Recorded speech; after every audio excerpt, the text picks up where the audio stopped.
வணக்கம் நண்பர்களே. தமிழக அரசியலில் பெரிய டிபேட்டாக மாறி இருக்கக்கூடிய சில டாபிக்ஸை இந்த பதிவில் பார்க்க போகிறோம். முதல் டாபிக், தமிழக பாஜக சமக்கல்வி எங்கள் உரிமை அப்படின்னு சொல்லிட்டு கையெழுத்து இயக்கத்தை நடத்திக்கிருக்காங்க. அந்த கேம்பெயினை ஸ்டார்ட் பண்ண 36 மணி நேரத்தில் வெப்சைட்டுக்குள்ளே போய் ஆதரவு தெரிவித்தவங்களுடைய எண்ணிக்கை 2.5 லட்சத்தை தொட்டிருக்கு. ஆஃப்லைனில் பார்த்தீங்கன்னாலும் லட்சக்கணக்கான பொதுமக்கள் ஆதரவு தெரிவிச்சுக்கிருக்காங்க. இப்போ இது குறித்து துணை முதலமைச்சர் உதயநிதி ஸ்டாலின் அவர்கள் என்ன ரியாக்ஷன் தெரியுமா கொடுத்துருக்காரு? என்ன சொல்லியிருக்காருன்னா, இப்படி தான் முன்னாடி மிஸ்டு கால் கொடுத்து கிட்டத்தட்ட 1 கோடி பேரை நாங்கள் சேர்த்துட்டோம் உறுப்பினர்களாக அப்படின்னு சொல்லிட்டு பாஜக பண்ணிக்கிருந்தாங்க. அதனுடைய தொடர்ச்சி, அதனுடைய எக்ஸ்டென்ஷன் தான் இது அப்படின்னு சொல்லிட்டு உதயநிதி ஸ்டாலின் விமர்சனம் பண்ணியிருக்காரு. ரெண்டாவது என்ன சொல்லியிருக்காரு அப்படின்னா, குழந்தைகளை இது மாதிரி வற்புறுத்தி கையெழுத்து போட சொல்கிறது, குழந்தைகளை இது மாதிரியான விஷயங்களுக்கு பயன்படுத்துறது, கையெழுத்து போடுங்க அப்படின்னு சொல்கிறதெல்லாம் தப்பு அது அப்படின்னு சொல்லிட்டு இது மாதிரி பிஸ்கட் கொடுத்து ஸ்டூடெண்ட்ஸை, பள்ளி மாணவர்கள்ட்ட கையெழுத்து வாங்கிக்கிருக்காங்க பாஜக அப்படின்னு அடுத்து இன்னொரு சார்ஜ் பண்ணியிருக்காரு உதயநிதி ஸ்டாலின் அவர்கள். இதுக்கு பாஜக என்ன கவுண்டர் கொடுக்குறாங்க அப்படின்னா, எனது இது மாதிரியான கையெழுத்து இயக்கத்தில் பள்ளி மாணவர்களை பயன்படுத்தக்கூடாதா, பள்ளி மாணவர்கள்ட்ட கையெழுத்து வாங்கக்கூடாதா, அதை யார் சொல்கிறது அப்படிங்கிறதே தெரியலை. திமுக சில மாதங்களுக்கு முன்பாக நீட் தேர்வுக்கு எதிராக ஒரு கையெழுத்து இயக்கத்தை நடத்தினாங்க. பேன் நீட் அப்படிங்கிற பேரில் ஒரு கையெழுத்து இயக்கத்தை நடத்தினாங்க. யாருன்னா திமுகவுடைய இளைஞர் அணி, திமுகவுடைய மாணவர் அணி, திமுகவுடைய மருத்துவர் அணி, இந்த 3 அணிகளும் ஒன்றாக சேர்ந்து சிக்னேச்சர் கேம்பெயினை நடத்தினாங்க நீட் தேர்வுக்கு எதிராக.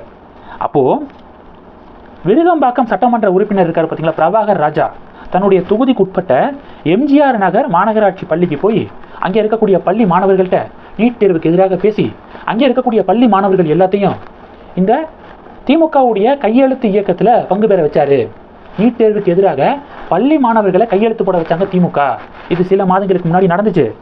இவ்வளவு ஏன், மாலை மலர் இருக்காங்க பார்த்தீங்களா, அவங்க ஒரு முறை வெளியிட்ட செய்தியில் இந்த திமுகவுடைய நீட் தேர்வுக்கு எதிரான கையெழுத்து இயக்கத்தில் அது குறித்து ஒரு செய்தி வெளியிட்டிருந்தாங்க. அப்போ அவங்க என்ன சொன்னாங்க அப்படின்னா, பள்ளிகள், கல்லூரிகள் இந்த இடங்களில் இதனுடைய நுழைவு வாயிலில் முகாம் அமைத்து கையெழுத்து வாங்குறாங்க திமுக நீட் தேர்வுக்கு எதிரான இந்த சிக்னேச்சர் கேம்பெயினில் அப்படின்னு சொல்லிட்டு செய்தி வெளியிட்டிருக்காங்க. பாருங்கள், ஸ்கூல் வாசலில் முகாம் அமைத்து ஸ்டூடெண்ட்ஸுக்கிட்ட கையெழுத்து வாங்கியிருக்கீங்க.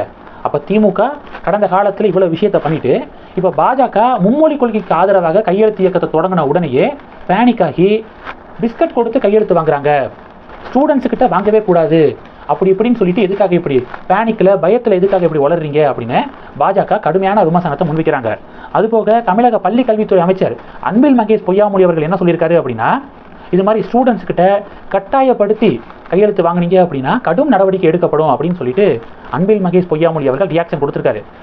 உடனே அண்ணாமலை என்ன சொல்றாரு அப்படின்னா, நேற்று ஒரு தனியார் பள்ளியுடைய நிகழ்ச்சி நடந்துச்சு, சிபிஎஸ்இ பள்ளி. அந்த நிகழ்ச்சிக்கு அன்பில் மகேஷ் பொய்யாமொழி அவர்கள் போயிருந்தாரு.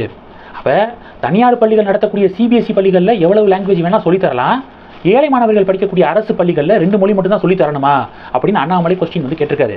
இது ஒரு பெரிய பேசுபொருளாக மாறி இருக்கு. அடுத்து ஆந்திராவுடைய முதலமைச்சர் சந்திரபாபு நாயுடு இருக்கார் பார்த்தீங்களா, அவர் இந்த மும்மொழி கொள்கை குறித்து என்ன ரியாக்ஷன் கொடுத்துருக்காரு தெரியுமா? ஏன் 3 மொழிகளை கற்கக்கூடாது மாணவர்கள்? என்னுடைய மாநில குழந்தைகள் இருக்காங்களே, என்னுடைய மாநில பிள்ளைகளுக்கு 10 லாங்குவேஜஸ், 10 மொழிகள் கூட கற்க நான் மோட்டிவேட் பண்ணுவேன். ஏன் 3 மொழி கற்றுக்கக்கூடாது, 10 மொழி கூட நான் கற்றுக்கோங்க அப்படின்னு நான் சொல்லுவேன் அப்படின்னு சொல்லிட்டு சந்திரபாபு நாயுடு அவர்கள் ஒரு பேட்டியில் பேசியிருக்காரு. அடுத்து கமலஹாசன் அவர்கள் இந்த தொகுதி மறுசீரமைப்பு குறித்து அனைத்து கட்சி கூட்டம் நடந்துச்சுல, அந்த கூட்டத்துக்கு கமலஹாசன் அவர்கள் போயிருந்தார். போயிட்டு வெளியே வரும்போது ஆல்ரெடி 453 பாராளுமன்ற உறுப்பினர்கள் இங்கே நாட்டில் இருக்காங்க. அப்படி இருக்கிறதுனால தானே நாடு இவ்வளோ வலிமையாக இருக்குது. இப்போ நாடு இந்த லெவலுக்கு இருக்கிறதுக்கு காரணம் என்ன? 453 பாராளுமன்ற உறுப்பினர்கள்.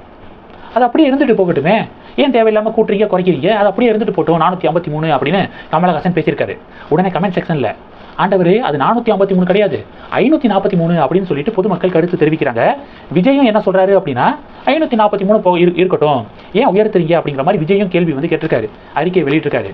இதில் ஏன் உயர்த்துறீங்க நாடாளுமன்ற உறுப்பினர்களுடைய எண்ணிக்கை அப்படிங்கிறத எப்படி இவங்க கேட்குறாங்க அப்படிங்கிறது பெரிய வியப்பாக இருக்குது. ஏன்னா இப்போ தமிழ்நாடு அப்படின்னு எடுத்துக்கிட்டா முன்னாடி எவ்வளோ மாவட்டங்கள் இருந்துச்சு, இப்போ எவ்வளோ மாவட்டம்? 38 மாவட்டங்கள் கிட்ட இப்போ இருக்குது. எதுக்காக மாவட்டங்களுடைய எண்ணிக்கையை உயர்த்துறோம்? நிர்வாக வசதிக்காக. நிறைய பொதுமக்கள் இருக்காங்க, ஒரு மாவட்டமாக இருந்துச்சு அப்படின்னா அதுக்கு கொடுக்கக்கூடிய அட்மினிஸ்ட்ரேஷனை விட கம்மியாக கொஞ்சம் மாவட்டங்களாக இருந்துச்சு அப்படின்னா அதுக்கு தனியாக கலெக்டரை போட்டு மாவட்ட நிர்வாகத்தை போட்டு இன்னும் நல்லா ஃபோக்கஸ் பண்ண முடியும். இப்போ ஒரு ஸ்கூல் இருக்குது அப்படின்னா 10th பார்த்தீங்கன்னா ஒரு 200-250 பேர் படிக்கிறாங்கன்னா ஒரே கிளாஸில் உட்கார வச்சா சொல்லிக் கொடுக்குறாங்க. அவ்வளவு வகுப்புகளாக பிரிச்சுக்கிறாங்களே. A class, B class, C, D அப்படின்னு சொல்லிட்டு பிரிக்கிறாங்களே, அது மாதிரி தான் இதுவும். அப்போ இங்கே கோயம்புத்தூர்லாம் பார்த்தீங்கன்னா கிட்டத்தட்ட 30 லட்சம் மக்கள் வந்து இருக்காங்க. 30 லட்சம் மக்கள் கோயம்புத்தூரில் இருக்காங்க. கிட்டத்தட்ட 30 லட்சம் மக்களுக்கு ஒரு எம்பி அப்படின்னா எப்படி வந்து நிர்வாகம் பண்ண முடியும்? அப்போ பொலிட்டீஷியன்ஸ் பார்த்தீங்க அப்படின்னா தொகுதிகளுடைய எண்ணிக்கையை வந்து எங்களுக்கும் உயர்த்துங்க அப்படின்னு சொல்லணும். அதை விட்டுட்டு தொகுதிகளுடைய எண்ணிக்கையை உயர்த்தாதீங்க அப்படிங்கிற மாதிரி கமலஹாசன் அவர்கள் பேசுறதெல்லாம் ரொம்ப வியப்பாக இருக்குது. இதில் இவர் மக்கள் நீதி மய்யம் கட்சியுடைய ஒரு தலைவர் வேற, ஒரு கட்சியுடைய தலைவரை இப்படி வந்து பேசலாமா அப்படின்னு சொல்லிட்டு கமெண்ட் செக்ஷனில் பாஜக கிண்டல் பண்ணுறாங்க. இந்த டாபிக்ஸ் எல்லாத்தையும் பற்றி உங்களுடைய பார்வைகளை மறக்காம கமெண்ட் பண்ணுங்க. தொடர்ந்து கணக்கில் இருங்க. அடுத்தடுத்து நிறைய பதிவுகளை பார்க்கலாம். நம்ம சேனலுக்கு சப்போர்ட் பண்ணணும் அப்படின்னு ஆசைப்பட்டீங்கன்னா நான் பேசக்கூடிய வீடியோக்கு கீழே நன்றி அப்படிங்கிற ஆப்ஷன் இருக்கு. அதை கிளிக் பண்ணி உங்களால் முடிந்த தொகையை சேனல் வளர்ச்சிக்காக கொடுத்து உதவி செய்யலாம். இல்லை ஜாயின் பட்டனை கிளிக் பண்ணி நம்ம சேனலுக்கு மெம்பராக வந்து ஆகலாம். நன்றி. ஜெய் ஹிந்த்.